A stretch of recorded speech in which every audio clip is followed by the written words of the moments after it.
Hello friends, welcome to Kavithasamayalarai. இன்னைக்கு நம்ம பார்க்க போற ஸ்பெஷல் ரெசிபி சுவையான காளான் குருமா, மஷ்ரூம் குருமா. நல்ல பட்டன் மஷ்ரூம் யூஸ் பண்ணி அருமையான குருமா ரெசிபி. இட்லி, தோசை, சப்பாத்தி, பூரி, சாதம் வெரைட்டிஸோட சாப்பிட ரொம்ப நல்லா இருக்கும். புலாவ், பிரியாணிக்கும் தொட்டு சாப்பிடலாம். ரொம்ப நல்லா இருக்குங்க. ஒரு ஈஸியான ரெசிபி தான். டக்குன்னு ஒரு 15-20 நிமிஷத்துக்குள்ள பண்ணிடலாம். சிம்பிளாகவும் ரொம்ப டேஸ்டியாகவும் இருக்கும். வாங்க அருமையான காளான் குருமா எப்படி பண்ணுறதுன்னு பார்க்கலாம்.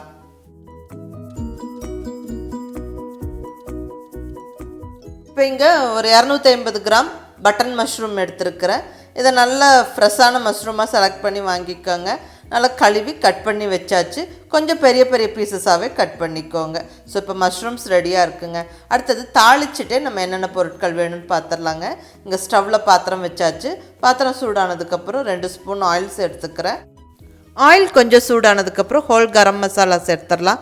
ஒரு பிரிஞ்சி இலை, ஒரு துண்டு பட்டை, கொஞ்சம் சோம்பு, ஒரு சின்ன பீஸ் கல்பாசி, 2 கிராம்பு, 2 ஏலக்காய். இது நல்ல வாசனை கொடுக்கும். ஸோ இதெல்லாம் நல்லா பொரிஞ்சதுக்கப்புறமா இப்போ நம்ம வெங்காயம் சேர்த்துடலாம். நல்லா சின்ன சின்ன பீசஸாக கட் பண்ணுன்னா ஒரு பெரிய வெங்காயம் சேர்த்துக்கிறேன். இந்த வெங்காயம் நல்லா கலர் மாதிரி வதங்கி வரணும். ஸோ கொஞ்சம் பொறுமையாக வதக்கி விடுங்க.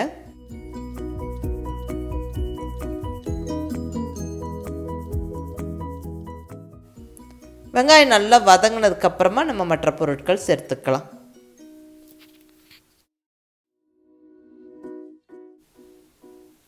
வெங்காயம் ஓரளவுக்கு நல்லா வதங்கிருச்சுங்க. இப்போ நம்ம 2 டீஸ்பூன் அளவுக்கு வரமிளகாய்த்தூள் சேர்த்துக்கலாம். நல்லா காரமான மிளகாய்த்தூள்.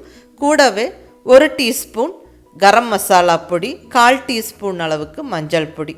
இதெல்லாம் நல்லா வதக்கி விட்டுறலாம். ஆயிலில் கொஞ்சம் இந்த மசாலா பொடி வதங்கி அந்த ரா ஃப்ளேவர் போகட்டும். இப்போ இதில் 2 மீடியம் சைஸ் தக்காளி பொடியாக நறுக்கி சேர்த்து விட்டுடலாம். இந்த தக்காளி நல்லா சாஃப்டாக மசிஞ்சு வெந்து வரணும். ஸோ தக்காளி சீக்கிரமாக மசிஞ்சு வெந்து வர கொஞ்சம் உப்பு சேர்த்து விட்டுறலாம்.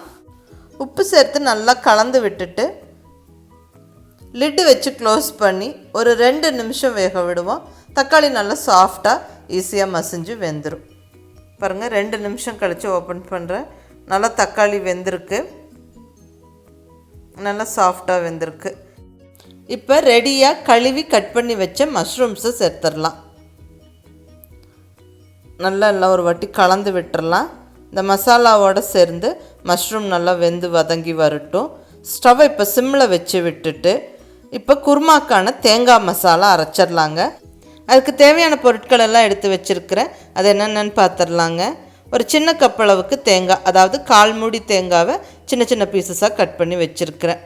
1 டீஸ்பூன் சோம்பு, 1 டீஸ்பூன் கசகசா, ஒரு 4-5 முந்திரி பருப்பு. இது ஆப்ஷனல், வேணால் சேர்த்துக்கோங்க, இல்லைன்னா ஸ்கிப் பண்ணிக்கலாம். பட் சேர்த்தா ரொம்ப நல்லாயிருக்கும், க்ரீமியாக நல்லாயிருக்கும் குருமா. சப்போஸ் முந்திரி பருப்பு இல்லை முந்திரி பருப்பு வேண்டான்னு ஃபீல் பண்ணிங்கன்னா இதுக்கு பதிலாக 1 டீஸ்பூன் அளவுக்கு பொட்டுக்கடலை சேர்த்துக்கலாம். அடுத்தது இஞ்சி பூண்டு. இங்கே 2 பல் பூண்டு, 2 துண்டு இஞ்சி எடுத்து வச்சுருக்கிறேன். அவ்வளோதான். இப்போ இதெல்லாம் நல்லா மிக்ஸி ஜாரில் சேர்த்து விட்டு தேவையான அளவு தண்ணி விட்டு நல்லா ஒரு ஃபைன் பேஸ்ட்டாக அரைச்சிடணும். நல்லா ஃபைனாக அரைச்சிடணும். பாருங்கள், இந்த அளவுக்கு நம்ம தேங்காவை அரைச்சிடணும். ஸோ நல்ல கமகமன்னு வாசனையோட தேங்காய் மசாலா ரெடி ஆயிடுச்சு. இப்போ இந்த தேங்காய் மசாலாவை நம்ம வதக்கி விட்டுருக்கிற காளானில் சேர்த்து விட்டுறலாம். மசாலா சேர்த்து கூடவே தேவையான அளவு தண்ணியும் சேர்த்துடலாம். நம்மளுக்கு குருமா எந்த அளவுக்கு திக்காக வேணுமோ அதுக்கு தகுந்த மாதிரி தண்ணி சேர்த்துக்கோங்க. எல்லாம் நல்லா ஒரு வாட்டி கலந்து விட்டுட்டு உப்பு காரம் செக் பண்ணிடலாம். தக்காளி வதக்கும் போது உப்பு சேர்த்துருந்தோம். உப்பு கொஞ்சம் எனக்கு பத்தாத மாதிரி இருக்குது. ஸோ நான் இன்னும் கொஞ்சம் உப்பு சேர்த்துக்கிறேன். அவ்வளோதான், எல்லாமே சேர்த்தாச்சுங்க. நல்லா எல்லாம் ஒரு வாட்டி கலந்து விட்டுட்டு இப்போ லிட்டை போட்டு க்ளோஸ் பண்ணி நல்லா ஒரு 7-8 நிமிஷத்துக்கு கொதிக்க விட்டுருவோம்.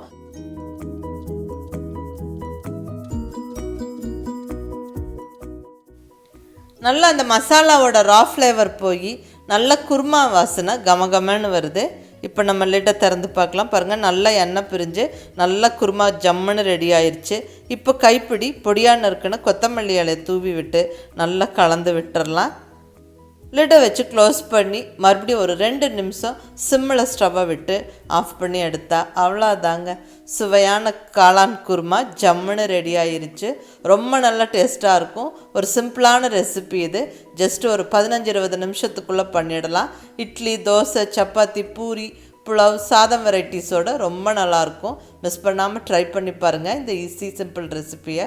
ட்ரை பண்ணி பார்த்துட்டு எப்படி இருந்துச்சுன்னு உங்கள் ஃபீட்பேக் சொல்லுங்கள். பிடிச்சிருந்தால் லைக் பண்ணி, ஷேர் பண்ணி, கமெண்ட் பண்ணுங்கள்.